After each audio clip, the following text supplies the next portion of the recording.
Happy Monday, everybody. How's it going? Hey, how are you doing? Good. What's up, Jeremiah? Matt? It's good to All be right. here. Everyone have Yeah. a good weekend. Yeah, it was good. I chopped down a bunch of trees in my backyard and did a lot of hard work. It's fun.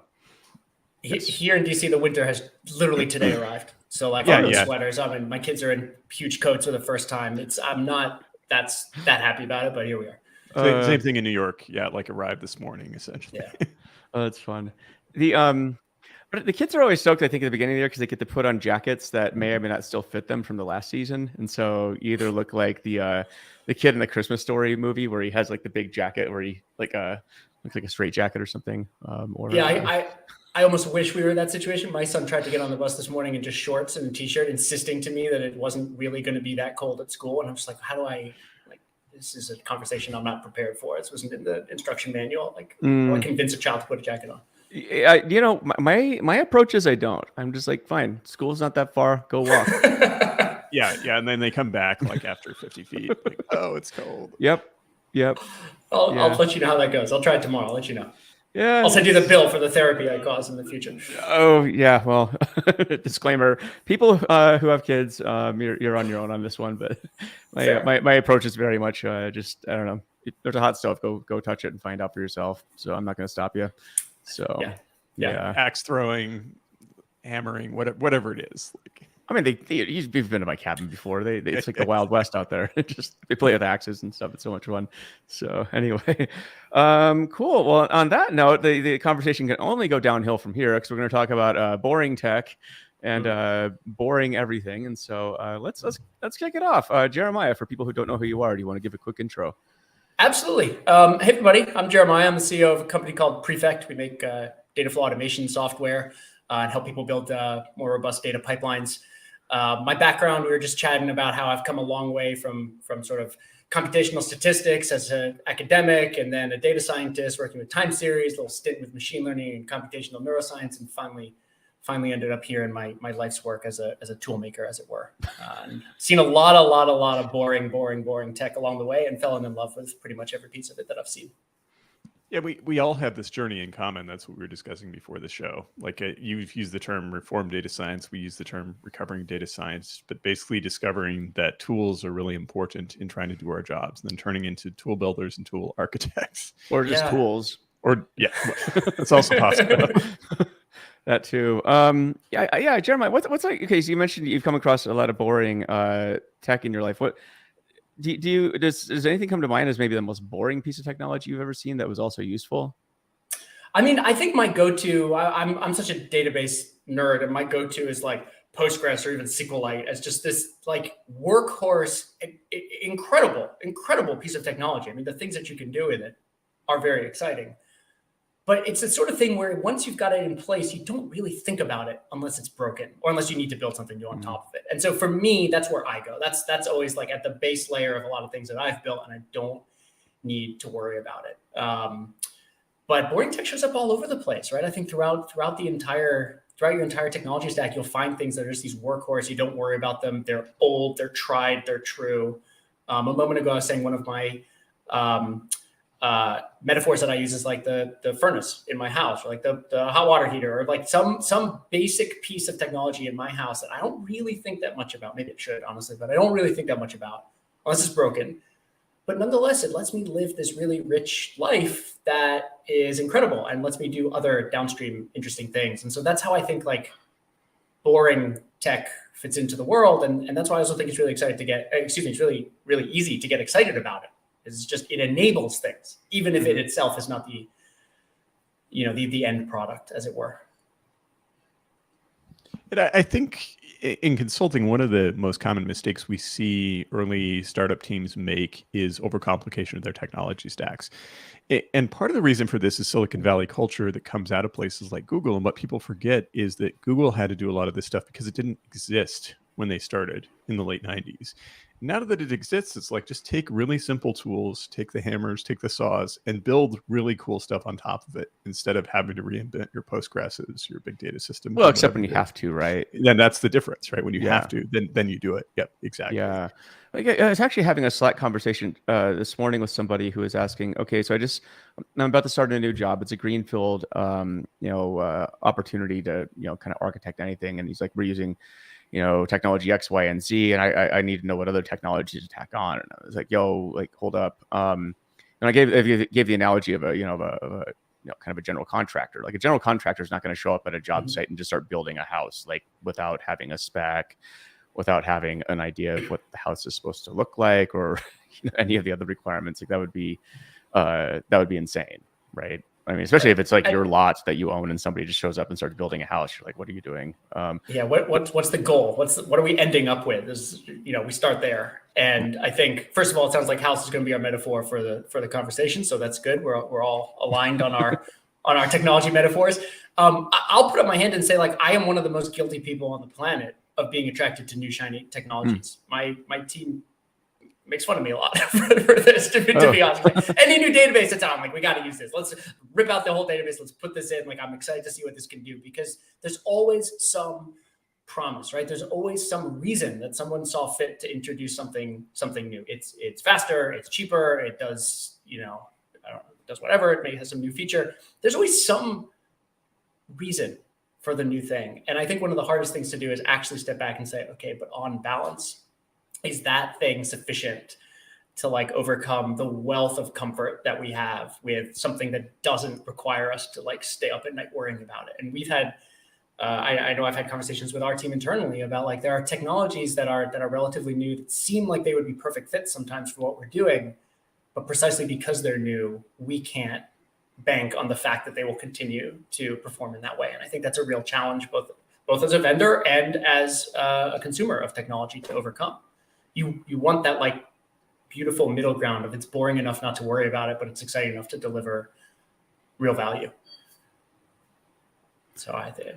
Yeah, I mean, if you take the house analogy, right, it'd be kind of like getting a furnace is based on like high-powered laser beams or something like that, and it's like, that sounds cool. It sounds really cool, but yes, I think the one we have works really well, actually. So the other one could actually torch your house.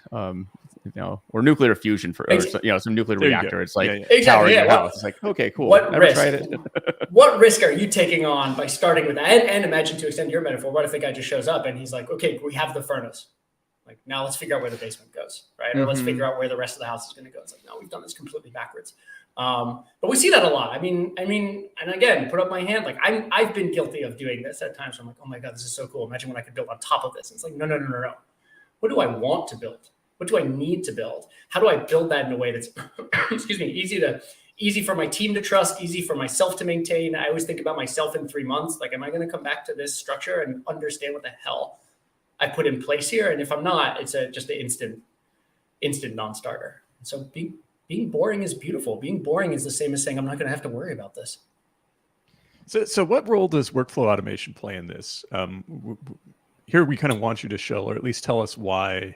We talk a lot about orchestration in our book, but why do you care about orchestration? Like, why? Well, I think genuinely I care about it because I hate it so much and have hated it so much in my career. Like, so my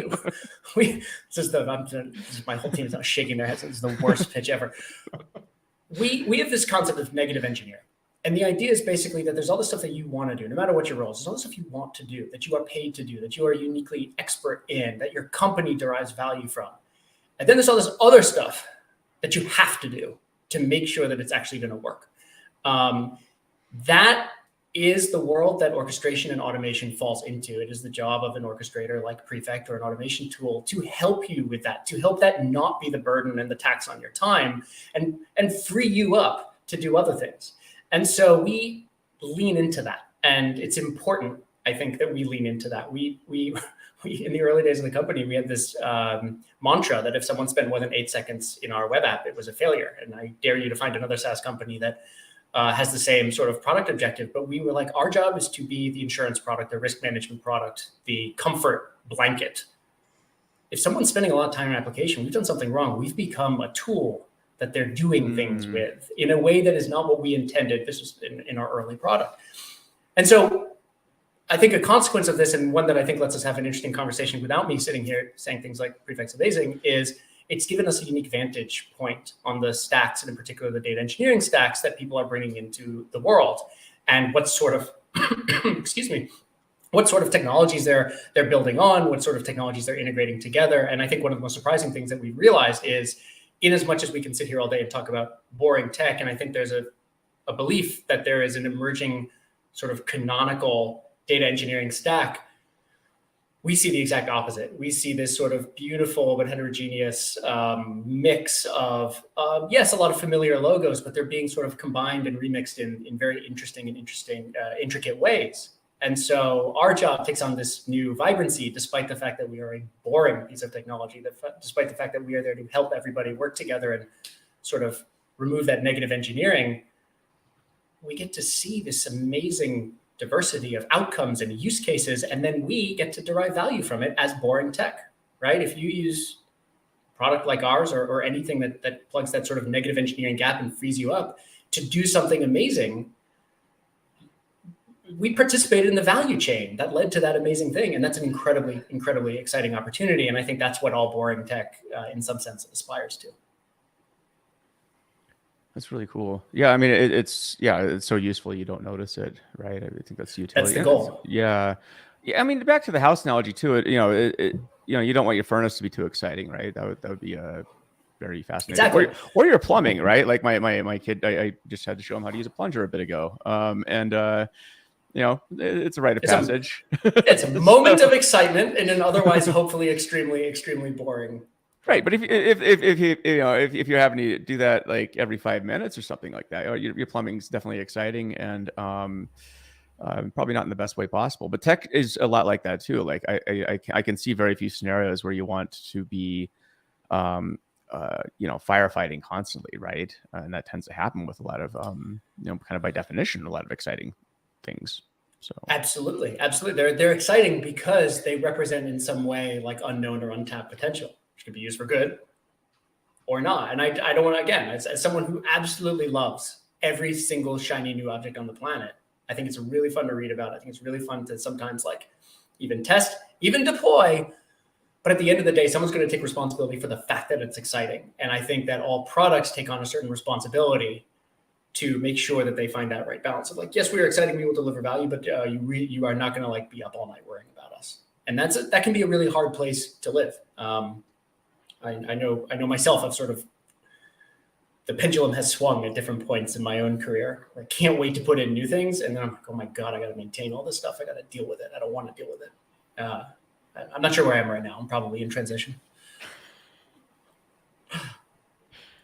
I also see orchestration as a big enabler of other boring tech. So in other words, we've gone from an era when you had to build your own Hadoop stack, put in 1,000 nodes, maintain a bunch of hard drives, swap out hardware as it fails, to an era when I could just get this stuff off the shelf in the cloud without really thinking about the details.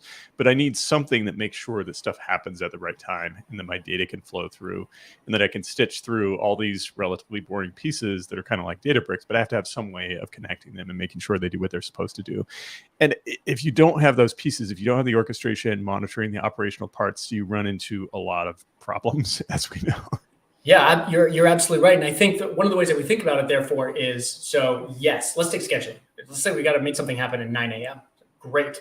That's not a hard problem. Although if you go into the world and try to schedule something at 9 a.m., good luck to you. You'll need to coordinate so many different like state and compute and your actual code. And it turns out that it's actually not as easy as you think it would be, because there's very few businesses that have been built on the idea that you're just going to schedule something. And I think there's a good reason for that, which is that once you do it, it becomes not just boring tech, but like commodity tech. It is, we send the signal, we send the command, we hit the API, we batch 1,000 RPCs, to borrow some flaming stuff that's going on Twitter right now. And that's it. We're done. We wait until 9 a.m. the next day. And the way that we think about that is useful. But is that valuable? Is that really valuable? Do we add value to whatever context we're working with? And one of the ways that we think about it is, okay, what if it didn't happen? What if one of those services was down? What if the network couldn't be reached? What if the scheduler itself didn't go? That's bad, straight up. But if we could tell you that it didn't happen, now we're in a world of value again. And so I think the sort of 101 version of what an orchestrator does is it does things in the world. It actually coordinates activity in the world by making things happen. And I think like the 201 version of what an orchestrator does is it lets you create expectations about what will happen. And then it informs you when those expectations are violated. And that is where I think, and our team thinks 90+% of the actual value of dropping an orchestrator in happens. If you just need something to happen at 9 a.m., just cron it. Like, don't waste your time. You don't need more than that. But if making sure that it happens at 9 a.m. matters, now we're in a world of like very, very, very intense, we got to get it right. And that's where the value delivery can come from. And that's what we hope to earn as a company, as a product.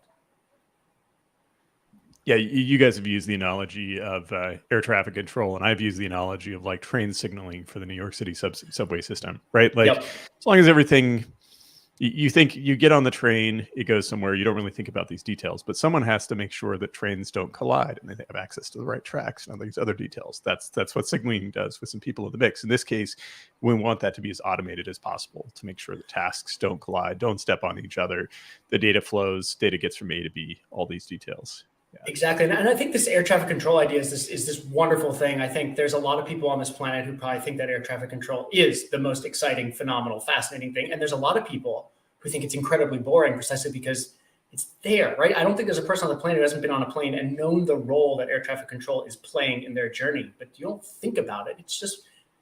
It's there, but it's this critically important part of that process. And so we do love that as a metaphor for like a very, very tight product metaphor in terms of playing this very important, but invisible, but sometimes necessary role. So absolutely agree. Kind of a funny side note. My grandpa, he was in World War II in Korea and fought like a lot of notable battles in both those wars. And then he went to the Air Force and became an air traffic control person. I actually have a picture of him landing John F. Kennedy's plane, which is pretty cool. But he said that job was actually probably more interesting than getting shot at. So, well, that makes sense. I mean, there's a lot more at stake in a lot of ways. So, well, I think it plays really nicely into this idea that we're sort of circling around, that boring tech is not at all boring. It's or maybe a different way to say it is like boring has this connotation that we don't actually mean, because for someone who's involved in that point in the stack or in the process or whatever it is, it's actually incredibly exciting and incredibly rewarding to see what it can enable downstream. This is something that I think about a lot when I'm recruiting folks to come work with us. And what I say to them is like, look, in all honesty, I don't expect that you're here. And frankly, almost nobody shows up at our company saying like, oh, I can't wait to schedule something. I would love to work on problems involving daylight savings time boundaries. That sounds exciting to me. My whole life has led to this moment. No, we probably twice, 3 times, we found someone who actually cares deeply about some specific thing like that. More what I'm looking for is the opportunity to earn someone's belief that what we do is important and impactful. And instead, what I'm looking for folks who are craftspeople. And this is, I share this with every single person who interviews with our company, this idea. We're looking for craftspeople. We're looking for people who wake up in the morning, and I don't care if they work for us, they work for a company that is, does the exact opposite of us. They work for the hottest, like newest, not boringest company on the planet. They're still going to wake up and just want to solve a type of problem. And then the company's responsibility just becomes taking whatever it is that we do and putting it in that problem format so that person can go be excellent and use their skill set. And I think that's one of those places where, Joe, like the story you just told, you can find great excitement even in the most boring places if it is something that you yourself love to do. Do you love building tools? Do you like seeing users who are happy when they use a tool? Because then great, you make the most boring thing ever that will maximize the chance of seeing happy users build on top of it. And if you can find that interplay, you really unlock a lot. So, I mean, I love talking about boring tech more because I get to talk about why it's not boring than because I have to admit at some point in the conversation that it actually is. It's just so much easier to get people excited about what you can do with boring tech than having them to pin to the one like marketed outcome of the very exciting tech in a funny way. I love that you mentioned daylight savings boundaries, because anyone who's spent time doing orchestration absolutely knows what you're talking about. We have unit test after unit test after unit test of every weird combination. There's some, I'm gonna butcher this. There's some wonderful website which is like everything developers believe about time zones or about daylight savings time, and it's this list of things that when you read it, you're like, this can't possibly all be true. And it's like, so not every time zone is an hour increment. That was one of the things that's most surprising to me. Some places swap. Arizona is very weird. I've recently learned, right? So like, there's no simple answer here. And it goes back to that originally. If all you want is 9 a.m., super easy. But if that has some hairy meaning to you and it might not happen, whatever, okay, we really need to focus intense resources on this problem. And it becomes very exciting in doing so. Well, it becomes exciting. And it was interesting. I was earlier this year, I was driving around Lake Powell in the Navajo reservation. And what I found really interesting is the time zone changes a lot there. And depending on what, literally depending on where you're walking, your clock will be different. And so that's when what seems like a very boring thing becomes very exciting. Because if, say, you have to be somewhere, which we did, we're like, I don't know what time we're in right now. I literally don't. And the thing is, your phones aren't updating in time because the cell signal doesn't really work in some of these parts. So speaking, I apologize, I didn't interrupt you there, but speaking of exactly that, I came down the other morning, speaking of like boring tech, or rather exciting tech crossing the line, becoming boring tech. I came down the other morning, obviously we just went through a time change, and I got angry at my toaster oven because it was still showing the old time, and everything else in my house is up to date. And I realized, like, this is probably some feature that is so obvious that you would put it in for any like connected device, and probably wouldn't, like, no one would you wouldn't put it on like a marketing copy. Like, I don't think anywhere on Apple's site does it say, and their phone changes its time automatically, you should buy it therefore. But I came in my kitchen, I got mad at my toaster. I was like, oh my God, I got to figure out where the clock button is hidden on this thing to update it. And that was one of those moments where I experienced like this negative engineering idea in a different context, where someone took the time to put in this absolutely boring, probably took time to get approved feature in a lot of devices, my coffee maker, for who knows why, but delivered real value to me. So here we are. Are your engineers lobbying for permanent daylight savings time? Are they going to, like, next congressional session, they're going to be there chatting with people and buying them drinks? Yes, I think they absolutely are. I think we get an enormous number of questions around daylight savings time, because what actually can happen is, like, forget that something goes wrong.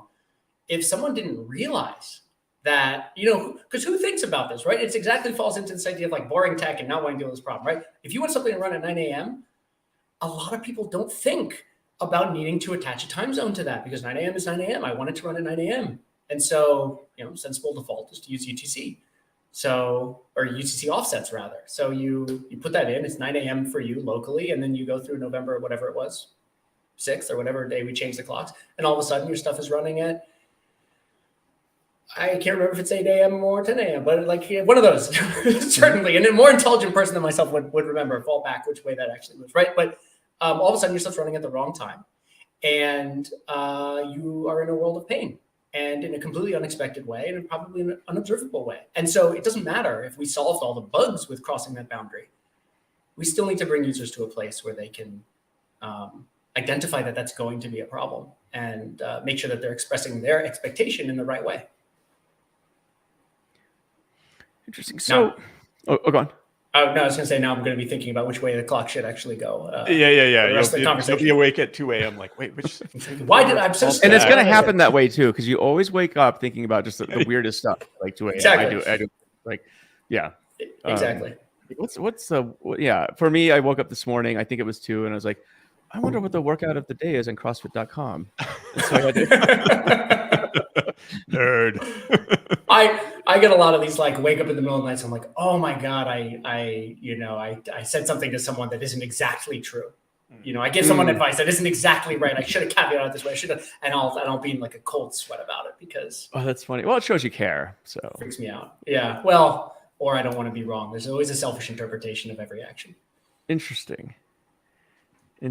Not in this case, but there, Yeah. That actually opens up an interesting thread, like, kind of the intersection of boring, and I guess maybe not necessarily being right or wrong, but I guess there's a tendency to maybe want to look clever in this industry as well. Okay, so I'll give you an example, right? As in software engineering, if you're doing web development, so Ruby on Rails or Django is pretty dang awesome. Batteries included, everything works. But a lot of devs feel like, okay, well, it's a monolith and therefore I can't use it, right? I have to do microservices out of the gate or something like that. What? Maybe maybe or maybe not. It's necessary, but I think the tendency is to maybe over-index on doing complicated things. What do you have an idea of why that might be, or if I'm actually totally off base and everyone doesn't actually think that way? So this is one of those places where I think that sort of culture and organization can really intersect with like actual code that's being written. So a lot of folks will be in environments, I think, where needing to stand out for some reason, like needing to not be boring, is actually very, very, very important to being noticed or getting ahead or something like that. And so I think like, even if we set aside, there are many selfish reasons that one might want to do this. There are many just interest reasons, right? I love this new technology. I want to do this. I think this will be cool. I don't care about the tech, whatever it is. There's a lot of reasons people will do that. But I think in a lot of situations, people are incentivized to do it because it's one of these things where if you come into the room and say, here is a list of ways that we can, here's a list of ways that we can sort of impact this business outcome. And then you come in, someone else comes in and says, here's the list of ways we can do it. And this one other good thing that this technology will enable. It's very hard now to say no to that because it is stack ranked sort of as a Pareto efficient kind of advance on the state of the world. And so I think this is one of the reasons that product and engineering are so important to intertwine, because I think product's job in a lot of ways to say no to things, right? Constructively, with good reason. And setting up that tension is super, super, super important to do in a constructive way, because otherwise we're going to run for every little tiny possible improvement in our stack. And what is the thing that grounds us to boring tech? What is the thing that actually gives us an honest way to say, no, I don't want to take on this risk, even though it gives me this marginal improvement, and quantify what that risk could be. So I think it has a lot to do with how organizations are structured and the incentives that they put in. Chris White, who's Prefect CTO and one of the greatest engineers that I've ever had the opportunity to work with, has put a line in our handbook about being easy to trust. And writing code that's easy to trust. And I think that's a really wonderful version of what it means to write elegant or effective code, one that we do our best to aspire to. And I think that really sums it up. Whereas one could also say, write code that works, write code that's fast, write code that is, makes an impact. There's a lot of different write code that, a lot of different ways to end that sentence. And write code that's easy to trust is leaning into the very positive side of what can make things boring. That's really cool. It reminds me a lot of Bill Inman's. I asked him his true north, and he said, "Believable data." 2 words. I Super boring. I like that. Yeah, I like that. Mm-hmm. As a data scientist, a recovering data scientist who has spent many who has spent many too many hours defending why a model looks different than someone expects it, only to find that I made the mistake. Believable data has a lot of really important roles throughout the entire process, in my opinion. I actually love that. I have not heard that phrase before, but I absolutely love it. I was like, wow, that's easy to trust. Profound. But yeah, and the same with a code that's easy to trust, right? Or trustworthy code, or however you describe it. Like that, it's fundamentally the essence of a lot of stuff. And it's one of these things where, we there's a quote from Warren Buffett we put in our book that, it's, trust is one of these things that's easy to earn, and it's hard to earn and easy to make disappear, or something like that. And that's right. It happens a lot. And as a matter of fact, that was a line from your book, which resonated very, very, very strongly with some members of my team who I canvassed to find out, have we looked at this? And this was one of the lines that really resonated. And I suspect it's because it echoes what's in our handbook. And so it's a very easy sort of cultural alignment to find. There's one other reason I think that we've seen, especially lately, this influx of, let's call it misguided shiny objects, misguided innovation, which is something that we were chatting about before we went live. The venture situation, let's say, of the last 2 years, the idea that basically you put your hand up, you can raise millions and millions of dollars to build something, has meant that we have a lot of companies in the world that are actually just features of other products. They're not products. They don't have a place inside. They're just features. And I think in a world where money is free and interest rates are low, you can get away with that. And what this means is that there's this constant, this whole example that I just gave of things that are bad, where you have a lot of things that work, and you have the same exact list of things that work and one more thing. That math starts to work really nicely when it's easier to hire people than to build good software, right? When it's easier to just put up your hand and get money than actually like make a good business case. And so I think for the last 2 years, we've actually seen not just cultural organizational incentives that lead to this, but I think we've seen a investing environment incentive to do anything that looks like it could create value in the future. It was so cheap to raise money and to provide money. And I mean, I don't want to.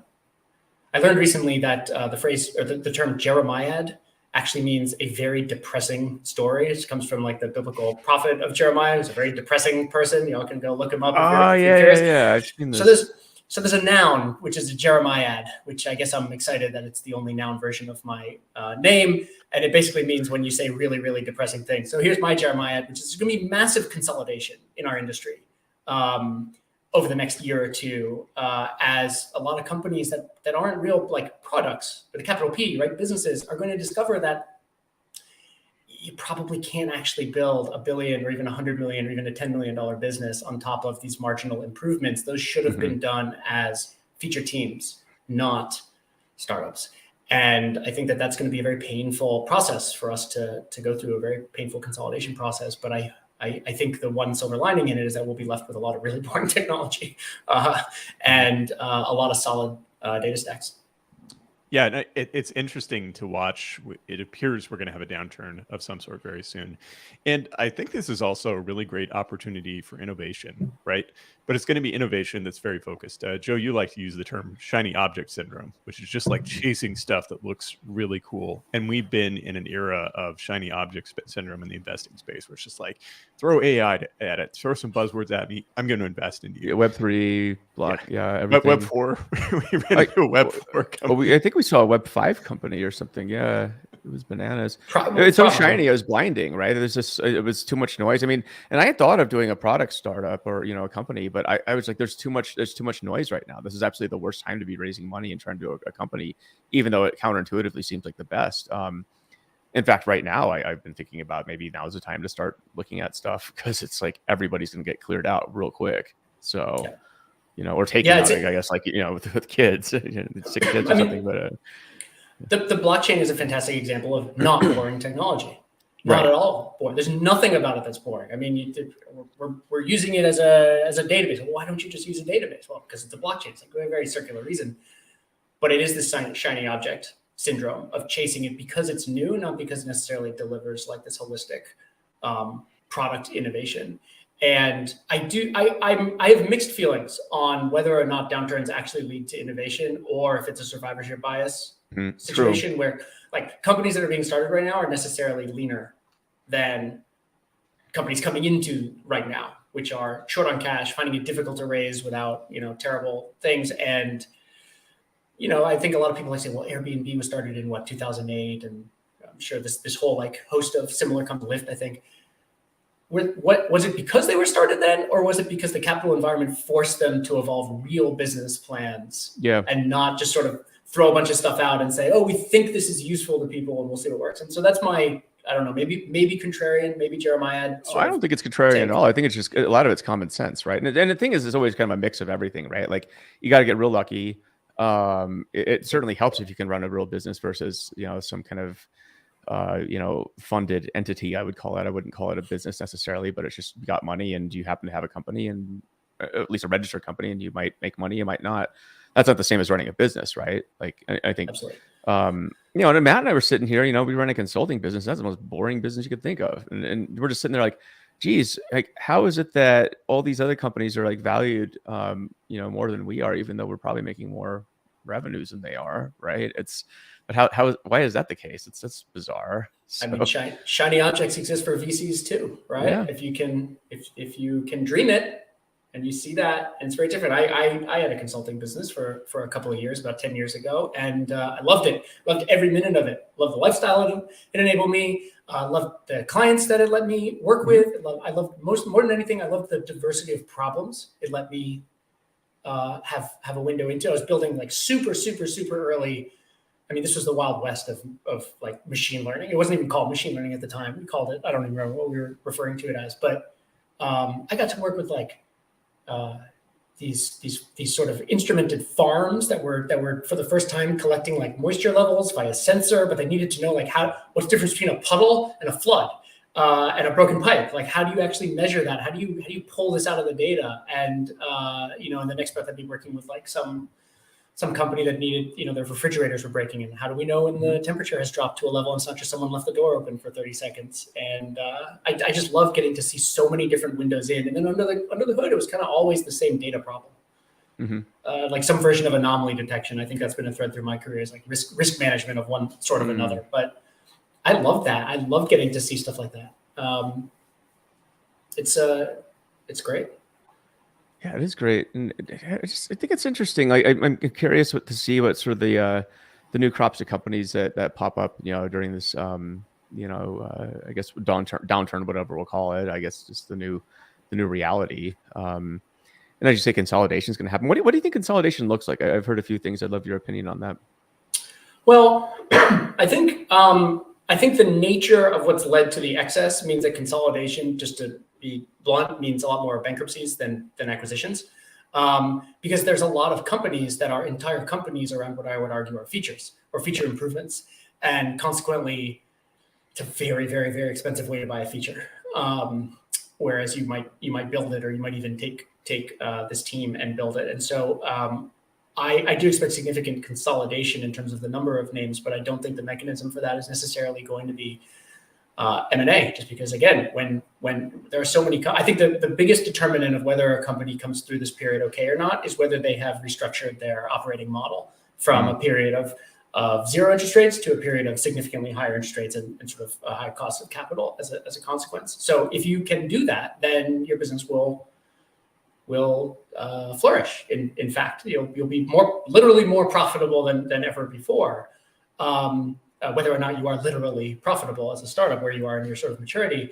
But if you cannot do that, then it's very hard to understand the argument that a company would acquire you to take on your problematic business model as their own, rather than just wait or build that feature themselves. And so I think we're really going to see the shakeout of like, is the product delivering sufficient value to power an actual business, capital B, or not. And so it would shock me. I think this is probably, there's never been a better time, in my opinion. This is my opinion, but I'm quoting it directly from a VC that I'm close with, just to show how pervasive this opinion has become. It's probably never been a better time to be a consultant operating in the data stack, for this reason, which is that all of a sudden, everyone has gone from having some degree, undeniably, of shiny object syndrome into, help me, I just need to make sure that this actually works. And I've made some choices that I need to live with, and I have an outcome that I need to deliver, and I need to make sure that this works. So I think you're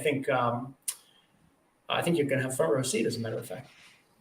And people need to cut costs. That's many of these companies, whether a startup or not, are burning through a lot of money in cloud environments, and they absolutely need data, maybe more than they needed it 5 years ago. Because of the downturn, they have to figure out how their customers are changing, how they can make money in new ways. And if they don't have data, they're going to be completely blind to that. I agree with you. And I think at the end of the day, the number one thing that is always true is if you can deliver value, generally speaking, people will not mind paying you for it. And I think I remember in the very early days of building our company, that was actually the motto we had for our sales team, which I dare you to find another sales team that says this, but it was deliver value first. It's like our open source ethos, right? Deliver value first. No one will mind paying you after. And I think that idea, you can build a business on that. You can build a real business on it, as long as you're careful, as long as you don't get it, too far over your skis. Of any kind, of any funding structure, of any scope, of any sale, like that is at the end of the day the only thing that actually matters. And when I've spoken with folks who are considering starting businesses, whether now or in the past, there's always this hesitation, right, to take the leap, to actually go do it, and they want to prove it out, and they want to write it down on paper, and they want to ask 10 friends, they want to do this, and at the end of the day, businesses have a funny way of validating themselves. They either produce value or they do not. And I think if you can split the business into the boring part and the exciting piece, there's always an exciting piece, right? I think that's sort of a huge part of what we're talking about today. We could say things are boring, but they're not universally boring. Postgres is a very boring piece of technology, and yet I am never more excited than when there's some puzzle where the query planner is choosing like a bad path, and like we have to go figure out what that is. That is the ultimate puzzle for me personally. That is my happy place. There are exciting moments in all pieces of boring tech, and I think businesses need to find the same like balance. There's some things that you just need to do, that you have to do, that you need to get out, and then there's this moment where you can add value and enable something for your customers. I think figuring out what that is just critical to the health of the business. And strangely, that's how businesses used to operate before we were flooded with,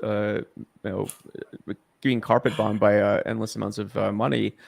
You had to do these weird things like make money and like hopefully profits at a minimum, like be cash flow positive and be able to, survive. It's a weird thing, I know, and hopefully these lost arts are rediscovered soon. I joke. Matt and I call these dark matter companies in a lot of cases, right? You drive down the interstate and you see all these companies, and it's like, maybe it's a bowling alley, or they make sporting equipment or something like that. Companies that they're not flashy, you'll never hear about them, and they're very profitable, making a lot of money, right? And these are,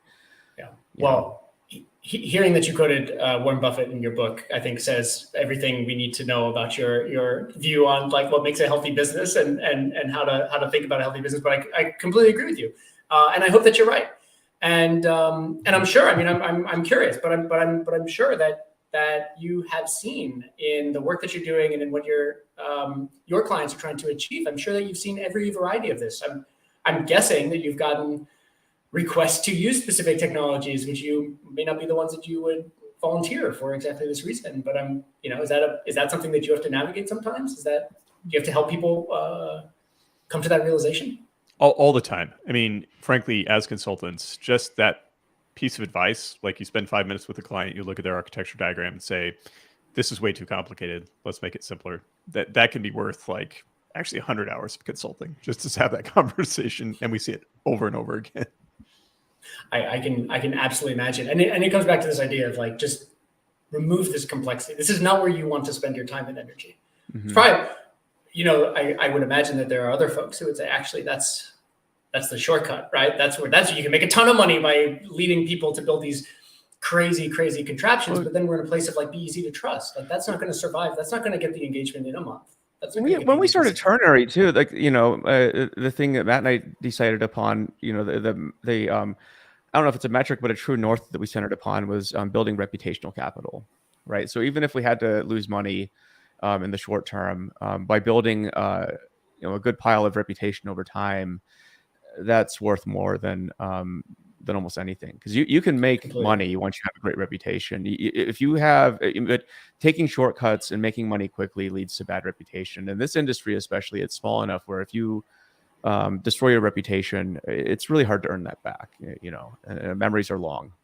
Yeah, same with trust. It's just in reputation as well. Exactly. One of the things that I really do love about our industry is the opportunities to intersect with open source. I'm not a person who automatically thinks open source is good. I think you have to earn the right, in a sense, for open source to be a positive driver of business. I actually think that in a vacuum, open source is a net negative for a business, as weird as that sounds, just because you can create these very, very, very toxic relationships there very quickly, where the burden of work is misplaced if like the incentive structure isn't correct. You get this like thankless maintainer stereotype and all this other stuff that comes with it. But it is an opportunity to build relationships and community in a unique form that, if done healthily, can actually translate into the business itself. I remember in the very early days, we signed a contract, must have been our second or third customer, and they wanted a specific, it's not important for us, it was a specific legal sort of requirement in place. And we were like, we're more than happy to do that, but we've never done that before. You'll have to probably take us like 3 months or so to get it drafted and everything. And they go, that's fine, we trust you guys, we'll sign the contract today.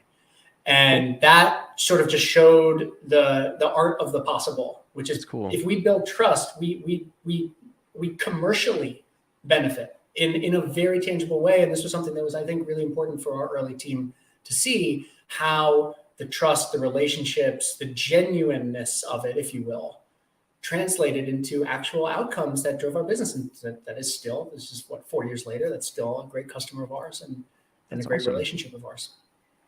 So I could not agree with you more emphatically. Trust and relationships and boring tech. Well, the thing with boring too is it lends itself really well to trust because it's easy to explain. My alarm bells start going off when somebody tries to explain something to me and I don't understand it within the first 30 seconds. Either I'm like really stupid, or you don't understand what you're talking about, or you're trying to confuse me on purpose. It's one of those usually. And Yeah. I'm fine with number one or two, but number three, I see this too often, where either you're happy explaining it, but the thing is, normally it's so complicated, it's not meant to be understood actually. Well, I think that's one of the great exercises of stripping that away. And I'm a person who like I love to follow every thread. I love to ramble. I love to probably confuse issues more than I need to really dive in. And so I am sensitive to feedback I've gotten about being more. And hence why you stay up at 2 a.m. thinking about things. You're like, oh, did I just stay here? Dear God, I said something wrong. Yeah, exactly. But I think you're right. I mean, in some way, if it is that valuable, well, I don't know. It's a complicated thing, right? If it's that valuable, on the one hand, it's probably easy to explain. On the other hand, because it's easy to explain, you need this second explanation of why it's unsolved. And I think that's where we get tripped up a lot, right? So like there's some structural reason. I think all startups have to confront this in some way, right? If you are going out and you're going to build this company and it's a startup and like necessarily you're doing something different, you need a damn good reason why it's not just different, but better. And why is no one else doing it? And that could just be because the status quo is too powerful or there's too much inertia. I mean, it doesn't have to be a complicated reason for it. But I do think when I hear people who are like, we're going to do this and it's obvious because of this, I always want that like, why are you uniquely positioned to solve this in a way that no one else is? Or why do you have this insight that no one else does? Because if it's really that simple and it's unsolved, I don't get it. The world is not full of dumb people. So what is it? What am I missing about what leads to this sort of structural nature of this problem? At least that's sort of part of my framework when I'm evaluating a startup. Like, what is the problem? Why is it structural? Why are you uniquely positioned to solve it? And I actually don't care as much about the solution. I'm much more interested in what the problem is to be solved. Solutions evolve over time. I think one of the worst things people do is they expect startups to be able to precisely say what the exact solution will be at the moment of inception, at the moment of like least knowledge. This is how a lot of startups with like what I'll call poor VC partners get screwed. Is the VC says, great, so this is what you're putting in the world. These are the metrics you're going to hit. Go do it. And it's like you just agreed to this contract at literally the moment of least information. And I think this is one of the reasons that VC-backed startups could be far more successful if early stage VCs had more respect for the learning process that almost every startup needs to go through. But that takes a lot of diligence and time and energy. Here's a question related to that. How do you think the new funding environment is going to shift the relationship between VCs and startup founders / people raising funds? Is this going to have a net negative impact because it will give maybe the VCs a bit too much power, or do you think the VCs will rethink some of these relationships? I think it depends, in all honesty, on which side you want to take to answer if it's a negative impact or not. So from the point of view of many founders, I would imagine it's a net negative because all of a sudden you have these terrible things like oversight and partners and things that are actually not unhealthy in a sort of corporate governance structure. I think you're going to bring things way more into balance in a lot of cases, or you'll have just more opportunities to sort of genuinely constructively work together.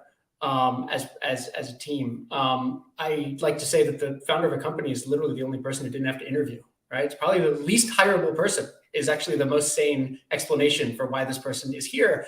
And I think that whenever we get into situations where we automatically give deference to this person, like that's very problematic.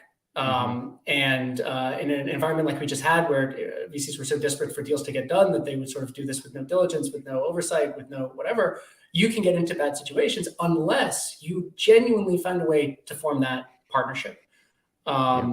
So I can argue it from that point of view. I can also say, like, look, I come from the investing world, right? I also don't think that having VCs involved in a company is automatically good either. Like that there's no way that's true, because then they would have a lot more successes, frankly. It wouldn't just be the huge ones that drove their returns. It would be, every company we get involved in is a huge winner. Why? Well, because when we join a board, it leads to good outcomes. And then if you actually look at the math, which I have because I've been curious about this question, most VCs, when they join a board of a company, the company does worse. Why is that? Because they overpaid to get on the board. It's not actually because of their advice or anything. It's just an outcome of what it takes to invest in a company. So my take is like, neither of these actors are actually the ones who we should look to dictate like the outcome here. I think the worst thing is when you have what we just had, where the founder or the CEO is like freewheeling and doesn't really understand what they're doing, and the VC doesn't really care. And then what actually happens is the burden of delivering the successful company falls exclusively and entirely to the broader team, which is in that moment by definition lacking guidance and direction. And so I think creating this like actual genuine partnership is one of the things that companies should strive for. But this is my like, you're touching on like my soapbox right now. So like this is stuff I could like go off on for a long time, and I want to be mindful of our time. We got 10 minutes left, so this is interesting. So let me go. And in fact, I did an interview with Matt Turk several months ago, kind of before everything started going south, and we were talking about the it was sort of at that inflection point, right, where there was like about to be a downturn, a sharp drop off. Rates were sort of going up, but not really. And so I asked him, what are the scenarios here? And he brought up exactly that point where he felt like, as a VC, the chance to get to know founders and really develop a relationship with them just was non-existent, because you're competing against every other VC to get a term sheet in front of the founder. Like, you do not have time to chit chat, develop rapport. It's like you get the deal done now in the next like 10 seconds, or you don't get it done, period. But what he said, he missed the good old days, it sounded like, where, you could actually talk to people, over a period of years, develop a relationship. It's a very boring thing that, you get to know somebody and what they're about and their goals and hopes and dreams. They get to know you too. But importantly, as a founder, it's also important that you want to know your VC and what they're about too. I think it's equally important. I've seen so many startups, I would say, have very subpar or bad outcomes because they got attached to the wrong VC. It happens. It can absolutely happen. Matt's phenomenal. I've been fortunate enough to get to know him for a long time. He runs his Twitter is a great follow, by the way. If we're going to plug something, let's plug. Yeah, it's Twitter. Great Twitter, great memes. So absolutely. Great meetup too. Data driven is phenomenal. There was something I couldn't remember. I think when I was still living in New York, I think it was a forerunner to data driven that I used to go to, and it was the most fun because it was like so cool. Me and 500 other data scientists, and it was one of those rare. This was in the early days, like New York tech was just kind of coming up the curve, and I mean this would have been like 2010 probably, and I remember going to these meetups and just the opportunity to just meet these people and see what they were working on. I just loved it, and frankly, I just went and started my consulting business right after that, as a matter of fact. So I have this very fond memory of this environment that he helped create in New York tech. Good. Yeah, Matt Housley, you're living out there right now. Part-time. I'm here a bit every month. So yeah, the meetup on Tuesday was fantastic. When the YouTube video comes out, I highly recommend watching it. So excellent. Yeah, excellent. Cockroach DB and ADP, really interesting talks in both cases. So, but yeah, it's awesome. And I'm glad to see the startup scene kind of coming back now. It sounds like it kind of died during COVID, which absolutely makes sense. But I mean, the meetup scene or the startups? Sorry, the meetup scene. Meetup scene. Yeah, now it's kind of coming back. So. Yeah, we've been seeing a little bit of research. Here's something I'll plug because it has nothing to do with our company, but we have this program where we love meetups, and so we'll give pizza and drinks to any meetup that's open source focused that needs it. You don't have to mention us. You don't have to tell anybody where you got it from. But I wish more people took advantage of this, just because as someone who would host meetups, and especially when I moved to DC and like tried to be part of like that, like what was at the time very nascent sort of data community meetup scene, that was the hardest thing. Where's the money going to come from for pizza? Like, it's easy to get people together, and it's surprisingly easy to get great speakers. But then there's this one missing element always. And so I just want to plug that that's the only thing I want to plug, actually, is this. That's really cool. Our Pizza Patrol. And any company, any meetup that's open source focused, don't mention us. You don't have to tell anybody. Just take advantage of us. I'm telling you right now. It's important, and it's one of the ways that we want to see community come back a little bit, because we know that's one of the hardest things. And there's a lot of folks taking advantage of it, but not enough. Yeah, I mean, beer is a good social lubricant, but pizza is also a great social lubricant. People start eating, they start talking to each other, they relax. Exactly. I think that's the key. I think when you get these, I mean, I just distinctly remember, now that we're on the topic, how amazing it was when I was early in my career, especially, but now too, but like early in my career, especially, going to these things, getting to learn what people were working on, getting to hear what technologies they were like. That was such an amazing environment. And as someone who has very much been in my house for all of COVID, I personally desperately miss that, and I hope that a lot of people sort of recapture the lost time. It's really as cool. quickly as possible. Where are you based out of? I live in DC. I live in DC. Yeah. What's the meetup scene like there right now? Well, it's coming back as well. I was actually surprised when I moved here. I think what's cool about DC from our perspective is there aren't as many sort of like, tentpole.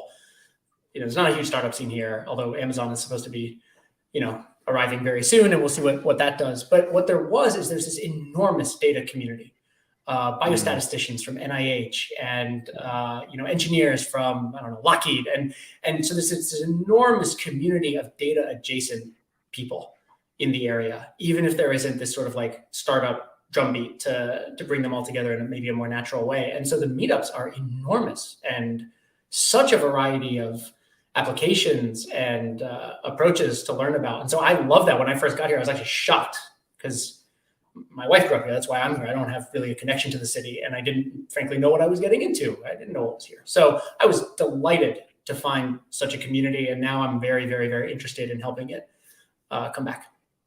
That's really cool. Yeah. Well, and I wonder if we're going to see a post-COVID shift. I mean, frankly, the Bay Area has come roaring back. There's no doubt about that. But, people working remote have spread all over the country. And so I wonder if we'll see more startups happening outside Northern California, basically all over the country. It's an interesting possibility. And it's really, I will be interested to see startup activity during potential downturn that we're seeing now. Well, the meetup activity, I feel like that was, I mean, 'cause I've been running meetups, for a long time. I'll leave it that way, like almost a decade.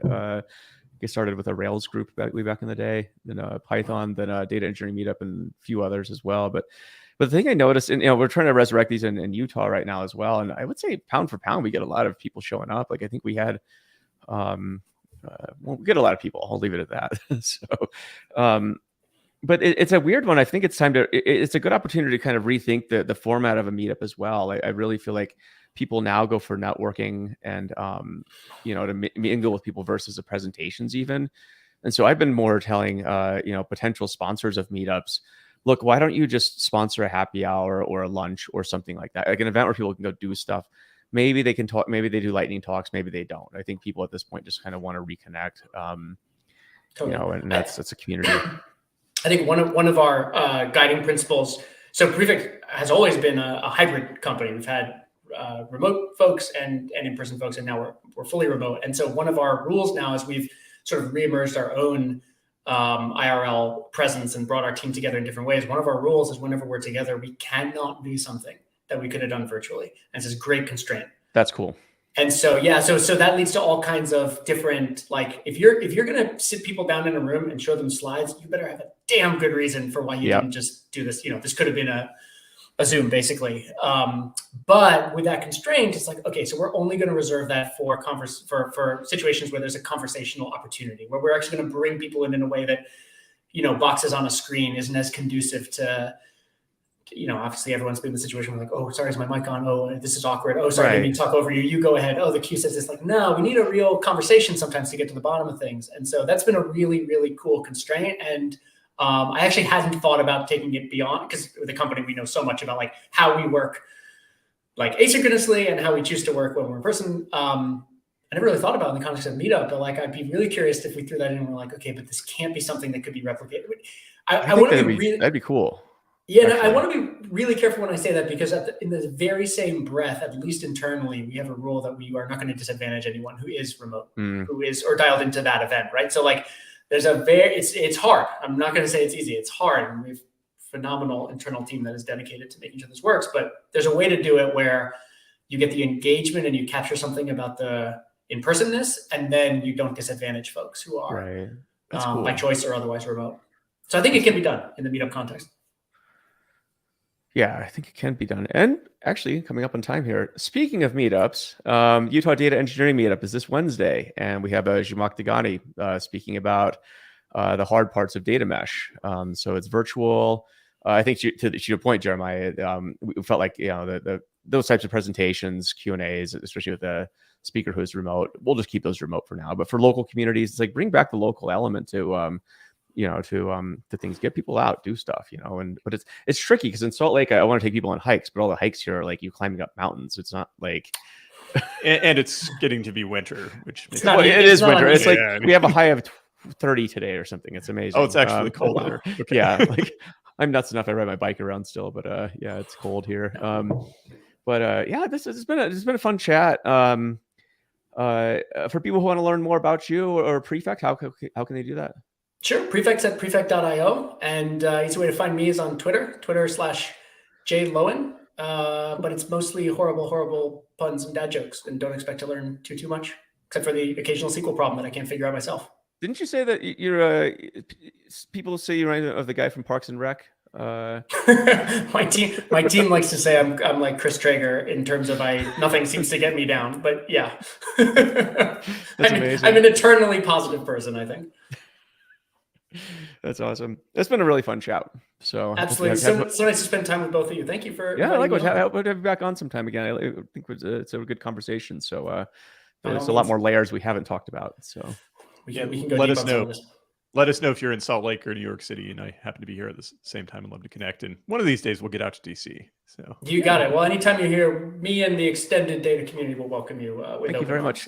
Thank you very much. Thanks, Jeremiah. Yeah, next week's Monday morning data chat, we have Sanjeev Mohan. He is really awesome. I'm not gonna say much more until the event's posted, but you're gonna learn a lot from this guy. So, and then it's Thanksgiving. I think Matt and I are maybe doing a show kind of on our own. We'll see what happens. So we haven't done a duo lately, but Thanksgiving special, basically. Thanksgiving special, yeah. Yeah, Matt will dress up in a pilgrim outfit. Turkey. Yeah, it'll be awesome. So. Cool. Well, thanks to the audience. Great questions. So we didn't actually get to any of the audience questions. Very sorry about that, but we're having such a blast here that it is what it is. So awesome. Well, we'll see you all next week. So have a good one. Thank you.